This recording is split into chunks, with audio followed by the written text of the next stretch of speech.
సున్నం చెరువు ఏదైతే బోరబండ ఉందో సున్నం చెరువు ప్రాంగణంలో ఈ గుడిసెలు వేసుకొని ఉన్న వారు చాలా మంది కుటుంబాలు ఉన్నాయి. ఇక్కడ ప్రభుత్వాలు మమ్మల్ని ఆదుకోవాలని చెప్పి కూడా మహిళ చెప్పినటువంటి సందర్భాన్ని క్లియర్ కట్ చూస్తాం చూడొచ్చు. వాళ్ళ ఆదివారం ఉదయం మార్నింగ్ నుంచి కూడా ఈ కూల్చివేతలు అనేది జరుగుతూ ఉన్నాయి. 3 చోట్ల జరుగుతూ ఉన్నాయి. ఇలా ఇలా మరి హైడ్రా దూసుకెళ్తుందని చెప్పుకోవచ్చు. మరి పేదల ఇళ్లను కూల్చివేసేదానికి ఖచ్చితంగా ఇక్కడ బాధితులు అయితే తిరగబడుతున్నటువంటి పరిస్థితి చూస్తూ ఉన్నాము. ఖచ్చితంగా దీన్ని ప్రభుత్వాలు ఆదుకోవాలి, ఆదుకొని వారికి న్యాయం చేయాలంటూ కూడా ఇక్కడ బాధిత ఎవరైతే ఉన్నారో వాళ్ళందరూ కూడా ముఖ్యమంత్రి రేవంత్ రెడ్డి గారిని ఏడుకుంటున్నటువంటి పరిస్థితి చూద్దాం ఉన్నాం. ఒకసారి ఆ బాధితులతో మాట్లాడి తెలుసుకుందాం. చెప్పండి, ఎంత జాగా మీది? మాది 200 గజాలు జాగానా. మేము గత 18 సంవత్సరాలు మా నాయన కూలి చేసి అది చేసి నాలుగు చేసి కొన్నాడు. లేఅవుట్ ఉంది మాది, వితౌట్ లేఅవుట్ లేదు. చెరువు ల్యాండ్ అని అప్పుడు గవర్నమెంట్కి తెలియదా? కాంగ్రెస్ ప్రభుత్వంలో అప్పుడే తీసుకున్నాం కదా, కాంగ్రెస్ గవర్నమెంట్కి తెలియదా?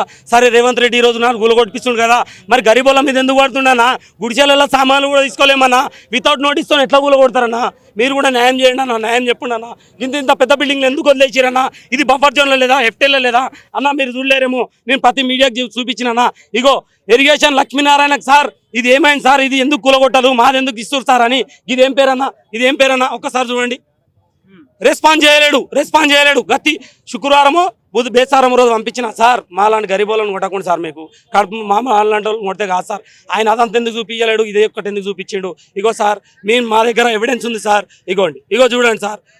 మొత్తం చెరువులో కట్టిరు సార్. మరి మేమేం చేసినాం సార్? మేము చెరువులో లేము కదా సార్, మాది కూడా పక్కకే ఉంది కదా సార్. ఈ రోడ్డు చెరువులో ఉంది సార్. చెరువులో బ్రిడ్జ్ ఎట్లా వేసారు సార్? 3 కోట్లు ఏప్రిల్ బ్రిడ్జ్ చేయదు సార్, బ్రిడ్జ్ ఎట్లా వేసారు సార్? అదే రేవంత్ రెడ్డి బ్రిడ్జ్ చేయదు అని చెప్పి ఆపిండు. మళ్ళీ ఎందుకు ఆపలేరు సార్? ఇప్పుడు బ్రిడ్జ్ ఎందుకు కొడతలేరు సార్? మాలాంటి గరీబోళ్ళని ఎందుకు కొడుతున్నావు సార్? నువ్వు గరీబోళ్ళని కొడితే ఏమొస్తుంది సార్? మాకేం చెప్పారు సార్? ఆయన పేరు హైడ్రా పెద్ద మనిషి వచ్చినప్పుడు ఏం చెప్పిండంటే, రంగనాథ్ సార్ వచ్చినప్పుడు చిన్న వాళ్ళకి ఎటువంటి ఇబ్బంది జరగదు, మీకేమన్నా చూపించిన తర్వాతనే మేము మిమ్మల్ని కాల్ చేపిస్తాం, మీరు బాధపడొద్దాను. ఏడ చూపించారు సార్? మాకు ఇదేనా సార్? వారం రోజులు వితౌట్ నోటీస్తో కూడా కొడుతురు. భార్య పిల్లలు వండుకున్నాం, పొద్దునే 6 గంటలకు 5 గంటలకు వచ్చి మిషన్లు పెడితే ఎంత భయం అవుతుంది సార్? ఎవరు సార్ మమ్మల్ని ఆదుకునేటోళ్ళు? కోర్టు కూడా ఆదుకోకపోతే ఎక్కడ పోవాలి సార్? మేము హైకోర్టు కూడా ఆదుకోకపోతే ఎక్కడ పోవాలి సార్? అంటే కోర్టు కూడా ఓన్లీ రేవంత్ రెడ్డికే పనిచేస్తుందా సార్? న్యాయం చట్టం ఓవన్ చుట్టాం కదా సార్, కానీ న్యాయం పనిచేసేది ఓన్లీ రేవంత్ రెడ్డికేనా సార్? మాకు పనిచేయదా సార్? ఇక్కడ ప్రభుత్వం హైడ్రా చెప్తా ఉంది అక్రమంగా నిర్మిస్తే ఖచ్చితంగా నోటీసులు ఇవ్వకుండా సార్. తప్పకుండా దయచేసి ఆ మాటకు మేము కూడా సహకరిస్తాం సార్. మేము కట్టుకుంది గుడిసెలు సార్, గుడిసెలు కాదు, 5, 10 ఫ్లోర్లు కాదు సార్. మా ఇంట్లో ఏసీలు ఉన్నాయి సార్, మా ఇంట్లో రేకుల రూములు సార్. కురుస్తుంటే గిన్నెలు పట్టుకొని బతికే బతుకులు సార్ మావి. ఇప్పటికీ రాజ్యాంగం వచ్చినా కానీ కురుస్తుంటే గుడిసెల కింద గిన్నెలు పట్టుకునే బతుకులు సార్ మావి. నిజం సార్, ఇది కావాలంటే చూడండి. మా ఇంట్లో బకెట్లు నీళ్ళు నిండి ఉంటాయి. పైనుంచి పడితే మేము అక్రమంగా కట్టలేం సార్, బిల్డింగ్లు కట్టలేం, కన్స్ట్రక్షన్లు చేయలేం. బిల్డింగ్లు కట్టిరు, కన్స్ట్రక్షన్ చేసిరు, వాళ్ళని వేధించండి సార్. మా అలాంటి వాళ్ళని వేధిస్తే ఏమొస్తుంది సార్? బిల్డింగ్లు కట్టి కూల కొట్టినామా సార్? కిరాయిలు తీసుకుంటున్నామా సార్? మేము 4 ఫ్లోర్ 3 ఫ్లోర్ బిల్డింగ్ ఏ బిల్డింగ్ కట్టాలి సార్? మేము ఈ బిల్డింగ్లు కట్టి అట్లా బిల్డింగ్ల మీద చూడడం అది కరెక్టా సార్? మేము ఇన్ని రోజులు రోడ్డు మీదకి వచ్చినాం సార్. మేము ఈరోజు నాకు కూల కొడితే మేము నా భార్య పిల్లలందరూ రోడ్డు మీద కదా సార్ పండుకోవాల్సింది. వండుకోవాలి, ఉంటాం చెప్పండి సార్? నేను డ్రైవింగ్ చేస్తా, ఈరోజు ఆదివారం ఉందని ఇంటికాడ ఉంటే ఆదివారం వచ్చి కూల కొడుతుండు రంగనాథ్ సార్. అంత పెద్ద మనిషి ఇంట్లో పోయి వండుకుంటూ, మరి అదే వర్షంలో అదే పబ్లిక్లో వచ్చి ఇంత బాధలు పడుతున్నాను చూడొద్దా సార్? సీఎం సార్ ఢిల్లీలో పోయి మీటింగ్లు పెట్టిండు, మరి ఏమవుతుంది పబ్లిక్ మరి చూడాలి కదా సార్?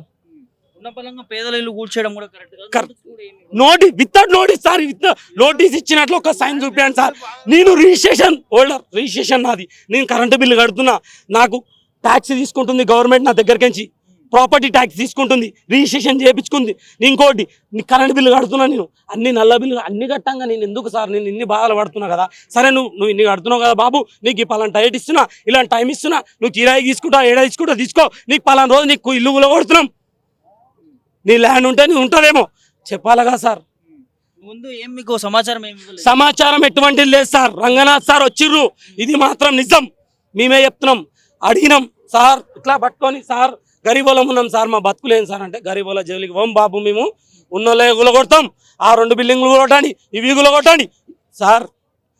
ఇది 100 ఫీట్ల రోడ్ సార్, ఇది 100 ఫీట్ల రోడ్, 20 ఫీట్ల రోడ్ మిలిగింది. ఈ బిల్డింగ్ ఎందుకు ఆపిరు సార్? ఒక కారణం చెప్పండి. ఇది అంటే వాళ్ళ దగ్గర టౌన్ ప్లానింగ్ వాళ్ళు పైసలు తీసుకొని చేస్తేనే కదా సార్ ఇంత పరిచయం. మేము ఇయ్యలేమనే కదా సార్, గరీబోళ్ళు ఏమనలేరనే కదా సార్? ఉన్నోనికి లేనోనికి వేరేగా ప్రభుత్వం కంపల్సరీ చూపిస్తుంది సార్, 101% చూపిస్తుంది. లేనోన్ని తొక్కేస్తుంది. ఉక్కు పాదంతో దొక్కేస్తుంది లేనోని. ఉన్నోని సరే మీరు ఉన్నారు కదా ఉండండి మేము చూసుకుంటాం, ఆ టైం వచ్చేట్టు గల కూలగొట్టామండి సార్. కూలగొట్టేది ఎవరు కూలగొట్టాలి? పెద్ద పెద్ద వాళ్ళని కూలగొట్టడం, చిన్న వాళ్ళకి బాబు మీకు ఇక్కడ లేదు, ఇక్కడ ఇంకో దగ్గరికి వెళ్ళిపోండి అమ్మా, మీకు ఇక్కడ మీ సురక్షం కాదు మీది చెప్పండి సార్. అట్లా చెప్పండి సార్, వెళ్ళిపోతాం మేము. అటు వచ్చి రంగనాథ్ సార్ ఎవరు మాట్లాడినారు, పోలీసులు వచ్చి అరెస్ట్ చేశారంటే ఏం చేయాలి? మర్డర్ చేసినోని కూడా న్యాయం చేస్తే మరి ఇల్లు కొన్నానికి ఏం న్యాయం ఉంది? మర్డర్ చేసినోని కూడా కోర్టు న్యాయం చేస్తుంది, మరి మాలాంటి ఇల్లు కొన్న గరీబ్ వాళ్ళకి ఏం న్యాయం చేస్తున్నారు? పేదల ప్రభుత్వం అని చెప్తా ఉంటాడు. పేదల ప్రభుత్వం ఏదో పేదల ప్రభుత్వం సార్. ఒక్క దగ్గర మంచిగా అనిపించమని, ఒక్క దగ్గర మంచిది ఇది పేదల ప్రభుత్వం అని ఒక్క దగ్గర ఇప్పుడు మంచిగా అనిపించమనండి. ఏం సార్ ఇదేనా ఇంద్రమ్మ చేసింది? ఇదేనా సార్? ఒక వైఎస్ఆర్ రాజశేఖర రెడ్డి ధర్మాత్ముడు, ఒక ఎన్టీఆర్ ఆయన ధర్మాత్ముడు, కేసీఆర్ దేవుడు, అట్లా చెప్పుకోవద్దు సార్. ఇడు ముసురు ముట్టి పోతాయని కూడా చెప్పుకోవద్దు సార్, అర్థమైందా? పెద్ద పెద్ద నాయకులకు తెలియదా సార్? గరీబోళ్ళ కడుపు మీద కూడా వాళ్ళు తెలియదా? వాళ్ళు కొట్టకపోయారా సార్? వాళ్ళు ఎందుకు వదిలేసారు సార్? అందరినీ చూసుకుంటూ వచ్చారు వాళ్ళు. ఆ పెద్ద నాయకుడు కాబట్టి, వాళ్ళ పెద్ద మనసు ఉంది కాబట్టి అట్లా చేసిండు మమ్మల్ని. పెద్ద నాయకులు సార్ వాళ్ళు, దేవుళ్ళు కాబట్టి వాళ్ళు అట్లా చేసారు. మా నాన్న వాళ్ళు ఉన్నప్పుడు, ఆ ప్రభుత్వంలో ఉన్నప్పుడు మేము చూసినాం, వాళ్ళ కళ్ళతో చూసినాం కాబట్టి, వాళ్ళని పబ్లిక్ని పేదోళ్ళని ఎట్లా చూసినాం మేము చూసినాం కాబట్టి చెప్తున్నాం సార్. ఈరోజు రేవంత్ రెడ్డి ఈరోజు నాడు సీఎం సీట్ మీద ఎక్కి మేమేస్తే గెలిచి మా గరీబోళ్ళు వేస్తే గెలిచినావు రేవంత్ రెడ్డి, నువ్వు ఉన్నోళ్ళేస్తే గెలవలేవు. గరీబోళ్ళు వేస్తే గెలిచిండు రేవంత్ రెడ్డి. గరీబోళ్ళ మేము ఊరికాడికి పోయి ఈ నుంచి 300 రూపాయలు పెట్రోల్ కొట్టించుకొని బైక్ మీద వర్షంలో పోయి రేవంత్ రెడ్డి కోటేసి వచ్చాం. కానీ ఈరోజు నాడు అదే రేవంత్ రెడ్డి మమ్మల్ని రోడ్డు మీకు తెచ్చిండు. 300 రూపాయలు పెట్రోల్ పోసుకొని ఈ నుంచి ఊరికి ఓటేజ్ వస్తే రేవంత్ రెడ్డికి, అదే రేవంత్ రెడ్డి ఈరోజు నాడు రోడ్డు మీద తెచ్చిండు, బరబ్బర్ తెచ్చిండు సార్. ఇది ఎంతవరకు న్యాయం రేవంత్ రెడ్డిది? ఏం చేస్తారు సార్? దీనికి ఎన్కౌంటర్ చేస్తారా? చంపేస్తారా? దానికన్నా మించింది మేము మా ఇంట్లో ఉంటాం, పెట్రోల్ పోసుకుంటాం, మేము పిల్లలు మొత్తం తలగబెట్టుకుంటాం, కూలగొట్టేసాం. లేదు సార్, మాకు అవకాశం లేదు, మాకు లేదు. రోడ్డు మీద వర్షాకాలం ఉంది, రోడ్డు మీద పడతాం, రోడ్డు మీద చచ్చిపోతాం సార్. మేము రోడ్డు మీద చచ్చిపోతాం. పిల్లలు ఉన్నారు, మా పిల్లల్ని చూడండి, ఇంత చిన్న పిల్లలు ఉన్నారు చూడండి. నాకేమైనా పిల్లలు అసలు ఇచ్చిరా సపోర్టు? లేకపోతే అరే నా ఇంట్లో ఉంటారా పైన ఇల్లు కొడుతున్నా ఇంట్లో అని చెప్పినా ఎవరు చెప్పింది సార్? ఈరోజు ఈరోజు సావకపోతే ఏం చేస్తాం సార్? పెట్రోల్ తెచ్చుకొని నా ఇంట్లో రెడీ ఉంది, నా పిల్లలు నా భార్య అందరూ తలపేసుకొని పెట్రోల్ వేసుకొని తలగట్టుకున్నాం, అప్పుడు కూడా కొట్టుకోమని రేవంత్ రెడ్డి. అవసరమే లేదు మాకు ఇల్లు. మేము చచ్చిపోయినాక మేమేం చేసుకుంటాం సార్? ఇల్లు ఏం చేసుకుంటాం సార్? చచ్చిపోయినా కూడా కొట్టుకోమని. ఇంత దారుణం పరిస్థితి. ముఖ్యమంత్రికి ఏం చెప్తారు బ్రదర్? అంటే మీకు కనీసం నోటీసులు ఇవ్వలేదు, పేదల ఇండ్లు ఇవన్నీ కూడా చూస్తూ ఉన్నాం మనము. అంటే మీకు ఏ ఇండ్లు కానీ సదుపాయాలు కల్పించారు సార్? మేము ఒక్కటే చెప్తున్నాం, సీఎం సార్ మీరు పబ్లిక్ పేద ప్రజలకు న్యాయం చేయాలనుకుంటే మా అసొంటి గరీబోళ్ళని వదిలేయండి. సరే మాకేమైనా చూపించండి బాబు, మీది ఇది బతుకు మంచిది కాదు, మీరు మునిగిపోతారు చచ్చిపోతారు అని అంటే నీకు డౌట్లు ఉంటే తీసుకుపోయి పక్కన వేసేయండి. వేసి మొత్తం జాలి ఉంది సార్, జాలి కూడా ఉంది నా దగ్గర, జాలి మొత్తం వేసేయండి. మొత్తం జాలి ఉండే, మరి జాలి ఎందుకు తీసేసారు సార్?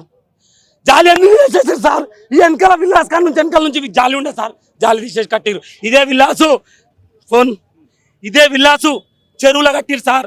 చెరువుల ఇది చూపించిన ప్రతి ఒక్కరు చూడాల్సిన విషయం ఇది.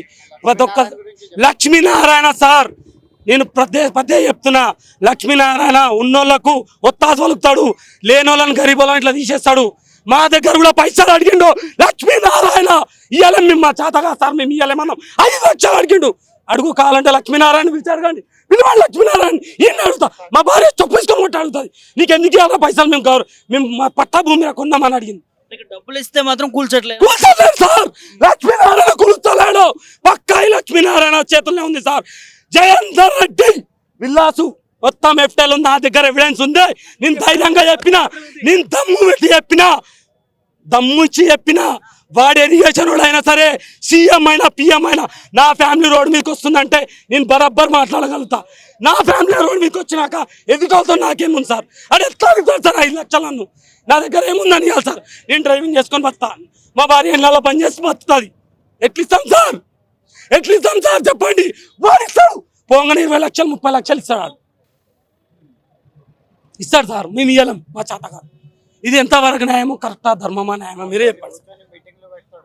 ఇక్కడ పేదల ఇండ్లు పూర్తిగా మరి కూల్చేయడం అయితే ఖండిస్తా ఉన్న పరిస్థితి చూస్తా ఉన్నా. మరి కొంతమంది బాధితులు ఉన్నారు, వారితో మాట్లాడదాం. सर मेरा ये FTL में है बोल के बोला, मेरा कुछ भी अगर कुछ नोटिस नहीं है, कुछ भी नहीं है सर। सामान निकलने का टाइम नहीं दे रहे। सुबह से हम लोग को उधर उधर घुमा रहे सर, साहब इधर जाओ, उधर बात करो, उधर बात करो बोल रहे, लेकिन कुछ भी रेस्पॉन्स नहीं दे रहे सर हमारे को। हम लोग रिक्वेस्ट कर रहे हैं सर, हमारा सामान निकालने दो सर। ये हमारा स्टेट है सर, हम उसके ऊपर जी रहे, उसको मर रहे। अभी आप रोड पे आ गए सर, क्या करेंगे सामान सर? वो सामान किसको देंगे हम लोग का? हमारे बैंक में लोन है, सब कुछ है, कैसे भरेंगे, कैसे जिएंगे हम लोग? हम लोग राजस्थान का हम जी रहे हैं यहाँ पे, कैसे करना सर? समझ नहीं आ रहा सर हमारे को भी। ऐसा करेंगे क्या आप पब्लिक को ऐसा जीने देंगे क्या? हैदराबाद में ऐसे ही जीते, सबको ऐसे करते क्या गवर्नमेंट? ये गवर्नमेंट ऐसा करेगी तो क्या होगा सर? అంటే ముఖ్యమంత్రి అంటే అక్రమంగా నిర్మించిన ఇండ్లని కూల్చివేయాలి అని హైదరాబాద్ తీసుకొచ్చారు. మరి పేదల ఇల్లు చూడకుండా కూడా కూల్చివేసిన పరిస్థితి చూస్తా ఉన్నాం. అంటే ఎట్లా చూస్తారు ఇది అంతటి కూడా ఏం చెప్తారు? हमारा यही कहना है साहब, अप्रैल में देखो, लेकिन नोटिस तो दो, कम से कम उसको नोटिस दिया तो होता ना। हमारा नोटिस नहीं, कुछ भी नहीं है। ऐसे आगे सुबह आगे तोड़ दिए। एटलीस्ट हम लोग रिक्वेस्ट कर रहे, रिक्वेस्ट को भी नहीं सुन रहे हमारे को।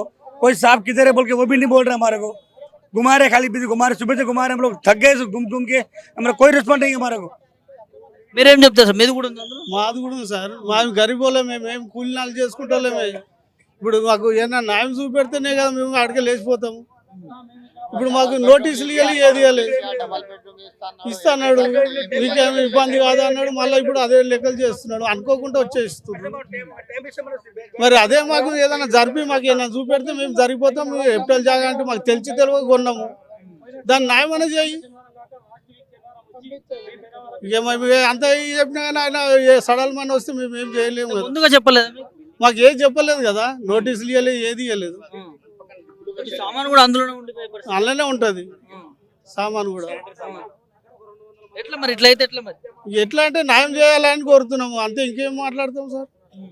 అంటే ఒకవైపు చాలా వరకు నోటీసులు ఇవ్వడము, వాటి కూల్చకుండా ఆపడం మనం చూస్తా ఉన్నాం. మరి ఎందుకు ఇలాంటి పేదల ఇళ్ళని వీధుల దానికి రామని అన్నారు సార్. మేము వీధులనే వదులుకుంటాము, ఏమన్నా చూసి జాగా జరిపేస్తామని అన్నారు. మరి అది లేకుండా వచ్చి గుల కొడుతున్నారు. ఎట్లా అంటే పేదల ఇళ్ళను కూల్చొట్టడాన్ని సమ్మతమే అందామా? ఇక సమాధానం అంటే ఇక రేవంత్ రెడ్డికి తెలియాలి, అది గరీబులను ఏం చేయాలనేది మాకు న్యాయం చేస్తే బాగుంటుందని మేము. ఇక ఆయన ఏం చేస్తాడో తెలియదు మాకు. ఈ తెలిసిన కొద్దిగా ఒక పానం లేదు, అందరికి ఇదే అవుతున్నది. కష్టపడి మనం కట్టుకున్నాము, అదే చిన్న రూమ్, రేకుల రూమ్ వేసుకున్నా అన్ననే ఇప్పుడు అందరూ ఉండేది. గుల కొట్టొద్దని మేము ఎన్ని కుటుంబాలు ఉంటాయండి ఇక్కడ? ఉంటాయి 200 దాకా ఉంటాయి, 150, 200 నుంచి 150 దాకా ఉంటాయి. ఉంటాయి మొత్తం. ప్రభుత్వాన్ని ఏం కోరుకుంటారు?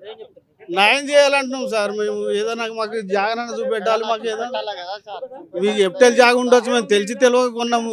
తెలిసినట్టే మేము ఇది తక్కువ వస్తుంది కదా అన్నట్టు కొన్నాం. కానీ మాకు ఇప్పుడు 28-30 సంవత్సరాలు ఇప్పుడు ఉండబట్టి, ఇప్పుడు వచ్చి గవర్నమెంట్ మనకు కాంగ్రెస్ అని ఉండే, తెలుగుదేశం ఉండే, ఈ టీఆర్ఎస్ ఉండే, ఇప్పుడు వచ్చి కాంగ్రెస్ వచ్చి గులగొట్టబట్టి మాకు న్యాయం చేయాలని కోరుతున్నాం.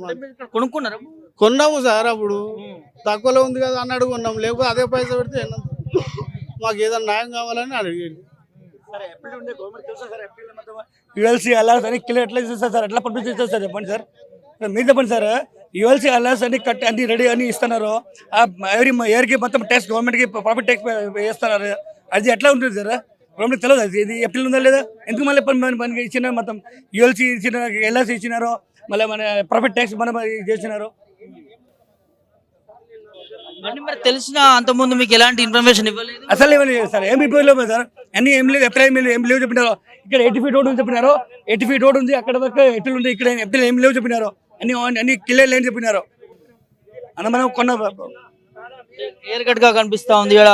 మరి ప్రభుత్వం హైడ్రా తీసుకొచ్చింది. మరి అక్కడ ఏదైతే ఇక్కడ ఎఫ్టీఎల్ అని, బఫర్ జోన్ అని, మరి ఉన్న అక్రమంగా నిర్మించాలని ఇండ్లను కావచ్చు, నిర్మించిన భవనాలను కావచ్చు, వాటన్నింటిని కూడా కూల్చివేస్తున్నటువంటి పరిస్థితి చూస్తా ఉన్నాము. అయితే ఇక్కడ ఏదైతే పేదల ఇళ్లకు సంబంధించి ముఖ్యమంత్రి గారు కావచ్చు, అదేవిధంగా హైడ్రా కమిషనర్ ఏవి రంగనాథ్ గారు కావచ్చు, వీళ్ళు పేదల ఇండ్ల జోలికి పోము అని చెప్పి కూడా చెప్తున్నటువంటి పరిస్థితి మనం చూసినాం. కానీ ఇప్పుడు మరి తీరా పేదల ఇండ్లే గురిగా మరి ప్రభుత్వం గురి పెడతా ఉంది అని చెప్పి కూడా ఇక్కడ బాధితులు ఆవేదన వ్యక్తం చేస్తున్నటువంటి పరిస్థితి చూస్తా ఉన్నాము.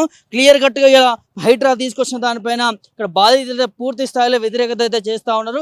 ఖచ్చితంగా కనీసం ముందు ఇన్ఫర్మేషన్ అయినా ఇవ్వాలి మాకు, అందులో మా సామాను కావచ్చు అవన్నీ కూడా అందులోనే ఉన్నాయి, మా పరిస్థితి ఏంది, మా పరిస్థితి రోడ్డు పాలు అయిపోయింది అని చెప్పి కూడా వాళ్ళు ఆవేదన వ్యక్తం చేస్తున్నటువంటి పరిస్థితి చూస్తూ ఉన్నాం. చూడొచ్చు ఇక్కడ చిన్న ఫ్యాక్టరీ కావచ్చు, అదేవిధంగా ఇండ్లు కావచ్చు, పేదలు కూడా ఇక్కడ గుడిసెలు వేసుకొని ఉన్న పరిస్థితి చూస్తూ ఉన్నాము.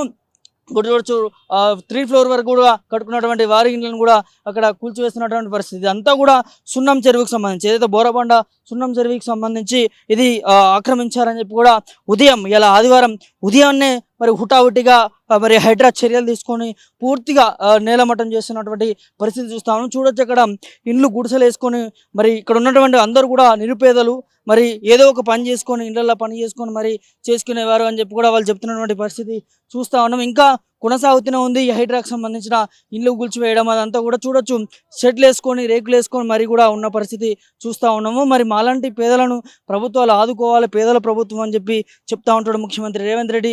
మరి వాళ్ళ మమ్మల్ని రోడ్డు పాలేశ్వరు అని చెప్పి కూడా వాళ్ళు ఆవేదన వ్యక్తం చేస్తున్నటువంటి పరిస్థితి చూస్తూ ఉన్నాం. అక్కడ చూడొచ్చు అదంతా కూడా పెద్ద పెద్ద అపార్ట్మెంట్స్, మరి ఆ అపార్ట్మెంట్ జోన్స్కి అవన్నీ కూడా మరి FTLలో ఉన్నాయి, బఫర్ జోన్లో ఉన్నాయి. అవన్నీ కూడా వాటిని ప్రభుత్వం ఎందుకు కూల్చేయదు, మాలాంటి పేదల ఇండ్ల మీదనే ఎందుకు పడుతుంది అని చెప్పి కూడా వాళ్ళు ఆవేదన పడుతున్నటువంటి పరిస్థితి చూస్తూ ఉన్నాము. నిజంగా అక్రమానికి పాల్పడితే కూల్చివేయాలి, ప్రభుత్వ ఆస్తులను కాపాడాలి. కానీ మరి ముఖ్యమంత్రి గారు, రంగనాథ్ గారు వీళ్ళు చెప్పినటువంటి అంశాలు పేదల ఇండ్లను ఖచ్చితంగా కూల్చినా వాళ్ళకి పునరావాస కేంద్రాలు కావచ్చు, లేకపోతే వాళ్ళకి ఇల్లు ఏదో ఒక భరోసా ఇచ్చే చూస్తామని చెప్పి కూడా ముఖ్యమంత్రి గారు చెప్పడం చూసినాం. మరి వాళ్ళ క్లియర్ కట్గా మరి పేదలను పూర్తిగా ఇలా రోడ్డు మీద పడేసినటువంటి పరిస్థితి చూస్తూ ఉన్నాము. మరి ఇకనైనా వాళ్ళు పేదలు అడుగుతున్నటువంటి ఒకటే అంశము, మా ఇల్లు కూల్చివేసినా ఏది చేసినా సరే ప్రభుత్వ ఆస్తులు కాపాడుతూ అంటున్నారు, కాపాడాలి మంచిదే, కానీ మాకు కొంచెం సమయం కేటాయించాలి, మా వస్తువులు కావచ్చు అవన్నీ కూడా మేము దాని నుంచి తీసుకునే ప్రయత్నం మాకు ఇవ్వకుండా ఉటావుటిగా వచ్చి కూల్చేయడం అనేది కరెక్ట్ కాదని చెప్పి కూడా ఇక్కడ బాధితులు చెప్తున్నటువంటి అంశం క్లియర్ కట్గా కనిపిస్తూ ఉంది. ఖచ్చితంగా ప్రభుత్వానికి ఇది తిరగబడుతున్నటువంటి అంశం అనుకోవచ్చు. పేదల ఇళ్లను కూల్చడము కరెక్ట్ కాదు అని చెప్పి కూడా చాలా వరకు మాట్లాడుతున్నటువంటి అంశాన్ని చూస్తూ ఉన్నాము. ఖచ్చితంగా తక్షణం ఇలాంటి ఏమైనా అక్రమంగా పేదల ఇళ్ళు ఉంటే వాళ్ళకి ఏదైనా ఒక భరోసా, పునరావాస కేంద్రాలు కావచ్చు, ఏదైనా ఒకటి కల్పించి న్యాయం చేసే దిశగా చర్యలు తీసుకోవాలి. కానీ మరి ఉన్న ఇళ్లను కూల్చేస్తే పేదలు ఎక్కడికి పోవాలి అని చెప్పి కూడా ఇక్కడ వీళ్ళు ఆవేదన వ్యక్తం చేస్తూ ఉన్నారు. ఖచ్చితంగా ప్రభుత్వము తీసుకొచ్చినటువంటి హైడ్రా పేదల గుండెల్లో పెను ముంపుగా మారుతూ ఉంది, పేదలని రోడ్డున పడేసే దిశగా చర్యలు తీసుకుంటా ఉంది హైడ్రా అని చెప్పి కూడా బాధితులు చెప్తా ఉన్నారు. ఖచ్చితంగా వీరిని ఆదుకోవాలి, ఆదుకొని వారికి న్యాయం చేయాలని చెప్పి కూడా ఆవేదన వ్యక్తం చేస్తున్నటువంటి పరిస్థితి చూస్తా ఉన్నాం.